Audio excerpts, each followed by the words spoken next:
People are like cities. We all have alleys and gardens and secret rooftops and places where daisies sprout between the sidewalk cracks. But most of the time, all we let each other see is the postcard glimpse of the skyline or the polished square. Love lets you find those hidden places in another person, even the ones they didn't know were there, even the ones they wouldn't have thought to call beautiful themselves.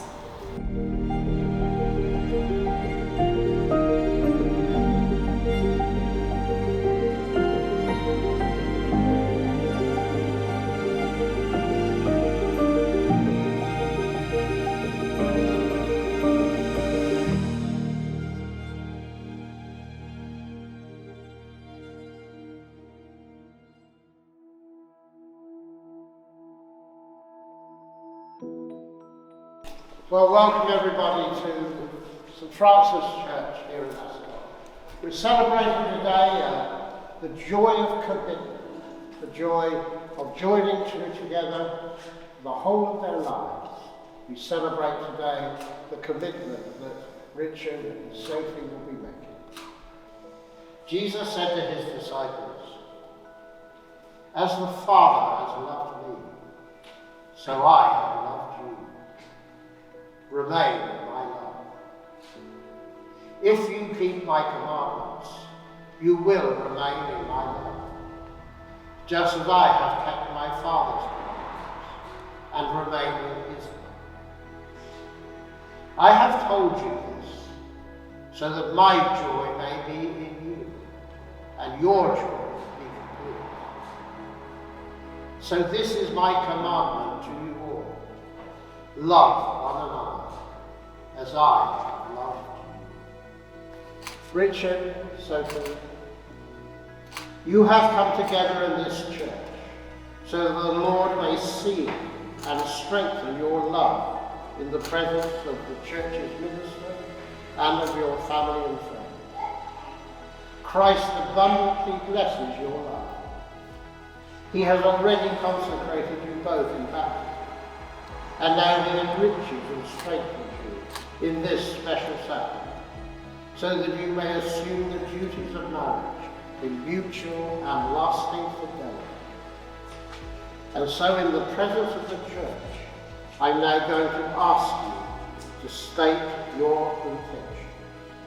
Are you ready freely and without reservation to give yourselves to each other in marriage? I am.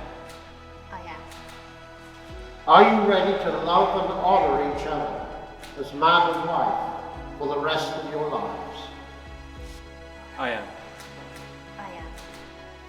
Are you ready to accept children lovingly from God and bring them up in accordance with the law of Christ and his church? I am. Richard, will you take Sophie, here present, for your lawful wife, according to the rite of our Holy Mother the Church? I will. Sophie, will you take Richard, here present, for your lawful husband, according to the rite of our Holy Mother the Church? I will. I call upon these persons here present to witness that I, Richard Jack Ellison, do take thee, Sophie Alexandra Picton, to be my lawful wedded wife, to have and to hold, from this day forward, for better, for worse, for richer, for poorer, in sickness and in health, to love and to cherish, till death do us part. I call upon these persons here present to witness that I, Sophie Alexandra Picton, do take thee, Richard Jack Ellison, to be my lawful wedded husband, to be my lawful wedded husband, to have and to hold, to have and to hold, from this day forward, from this day forward, for better, for worse, for better, for worse, for richer, for poorer, for richer, for poorer, in sickness and in health, in sickness and in health, to love and to cherish, to love and to cherish, till death do us part. till death do us part. And may that which God has joined together, let nobody divide. Well, Richard and Sophie are no longer bridegroom, they are husband and wife. So they're going to give each other a great big kiss and you're going to give them a round of applause.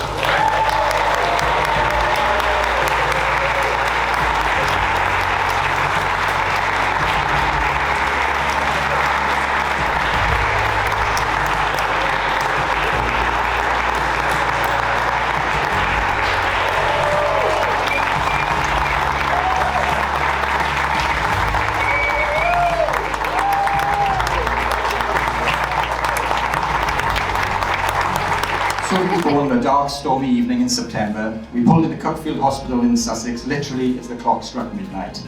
I thought this was a very poignant moment, and I said to Jackie that we should sit and contemplate the life-changing event that was about to happen. Now, my wife has always been a very relaxed, calm and composed person, but on this one occasion, one look at Jackie's face told me this was probably not the time for contemplation. And just 3 hours later, Sophie Alexandra came into the world. A dark-haired, beautiful little bundle. Indeed, this was a life-changing moment. I have been fortunate to have travelled with Sophie whilst she's been working. And on one long-haul flight, Sophie came up to me to say goodnight, tucked me into my comfy seat, planted a glass of champagne in my hand, and then leant forward and gave me a kiss on the cheek goodnight. I happened to catch the eye of a curious fellow passenger at this stage, and declared, much to his surprise, that I'd opted for the kiss goodnight Air Miles upgrade option. Sophie and Richard are a great team together. They took advantage of every lull in restrictions over the last couple of years, and I'm amazed that during this time they managed to squeeze in buying a house, visiting Europe, changed cars, celebrated Sophie's 30th birthday, got engaged in New York, and are now married. Oh, and not forgetting, of course, taking on the role of being proud parents to Charlie the cat. Now, unfortunately, Charlie can't be here with us today, but I understand that he is at this very moment working on his unique and individual wedding gift that he intends to leave in the hallway for Sophie and Richard to find on their return. Jackie and I warmly welcome Richard into our lives, and we wish him and Sophie every happiness as they move forward into the next part of their life's journey. Sophie and I met as cabin crew 6 years ago yesterday. We were lucky enough to spend the whole day in Bologna in Italy and enjoyed an action-packed day full of culture, lasagna and red wine. We usually leave off this final detail, but we were actually chaperoned around Bologna by the other lady on the crew, a 50-year-old German lady called Suzanne, who was really lovely and did not pick up the Cernville vibe at any stage. Sophie, you look wonderful. Thank you for putting up with me over the past 6 years. You're one of the kindest people I know, and definitely one of the most positive. We've shared some incredible experiences together. We've been really lucky to travel to some amazing places, and I'm certain there'll be many more exciting experiences to come. To my beautiful wife, Sophie. Hello everyone, my name is Lawrence and I am Richard's best man for today. I would say this makes me the favourite brother, but I actually just think it shows that Joseph and William have a bit more dirt on Richard than I do. I have known Richard for 32 years now, since I was born. In which time he has been a Cockney-sounding child, a sworn wrestling enemy, an engine driver, a cricketer, a biochemist, an Indian chef, a barber, it's not that much longer, an exploring partner, and an expert travel agent, even saving me a few weeks ago. Despite Richard's best skills being his grown-up sense of humour, his high levels of empathy, and his excellent diplomacy,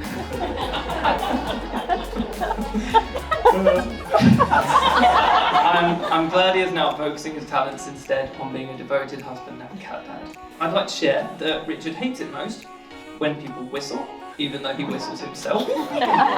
When people slurp their drinks, that one really gets him. And when people don't say please. So feel free to use those when you need to. Sophie has always been a delight to be around, making every room happier, as well as often laughing at jokes that aren't always fun.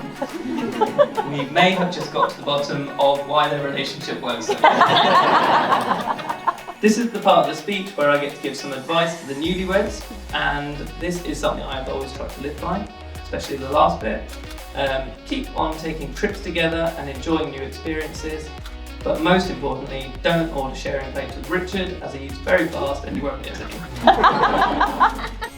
To the bride and groom, to Mr and Mrs Ellison. Mr Mrs Ellison. You.